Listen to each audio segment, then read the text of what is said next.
Hey Shay, have you heard of the HDB Plus and Prime model? You know, over the festive period, I've heard so many of my relatives talk about it. So aside from the obvious differences in location, right, what are some of the key differences we need to know about these units as compared to the standard BTOs? So you see, these Plus and Prime model flats are usually located in better locations. So to strengthen the owner occupation intent, the government has imposed a 10-year minimum occupation period instead of the usual 5 years. So they will have to fulfill this 10 years MOP before they can sell their flat or invest into another private residential property. And furthermore, you have to know that the resale buyers that will be buying your flat in the future, they will be imposed with a $14,000 income ceiling as well. They will not be able to rent out the whole unit, and they will be also subject to a recovery of their subsidy upon reselling their flat.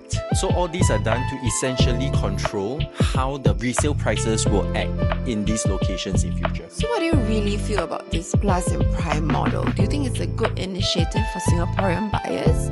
Like if you have friends or relatives who are looking to BTO for these options, would you recommend it to them? Well, like all things in real estate, it really depends on what your current situation is and what your eventual goals are. I think really the intent here is to ensure equitable housing options for future buyers. It ensures that the buyers who are looking at these locations will not be priced out, essentially. However, if you're a little bit more investment minded and looking at this property as a stepping stone, then maybe it's not the best thing. Oh, but why not? I mean, even with all these restrictions, I still see a lot of $1 million HDB units, featuring on the news.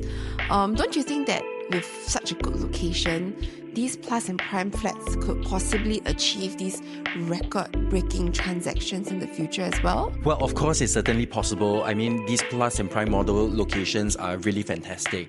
But don't forget that these future resale buyers will be subject to the $14,000 income ceiling limit as well. In that case, then I think it makes it really challenging for these prices to surpass these current record-breaking transactions. I mean, even with the maximum combined income of $14,000, the most they will be able to loan is close to $900K, which means that the maximum property value that they're looking at will be around $1.1 million. And anything that is transacted above that price, the future buyers will have to top up in cash. Yep, that's really true. And furthermore, because of the extended MOP, this will really affect how much an individual can loan for the next property purchase. Huh? How so? Why would the loan from this property purchase affect their next housing loan? So consider this. If a young couple at the age of 28 buys their BTO flat, and let's assume that it takes 5 years to build, and with the additional 10 years MOP, by the time they are able to sell their flat, they will already be 43 years old. Well, that really puts things into perspective when you lay it out like that. Because assuming they would like to take the maximum loan when they upgrade to their future private property, and they can only loan up to 65 years old, that means that their loan tenure will decrease to 22 years instead of full 30 years. And this will essentially affect how much they can actually borrow. So yes, at the end of the day, remember that entering into a real estate purchase is always a very, very big decision.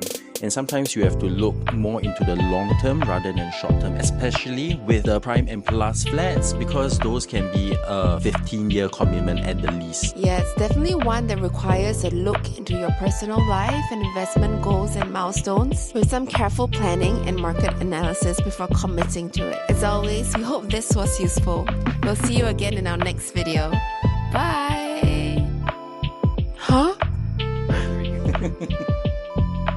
Huh? Huh?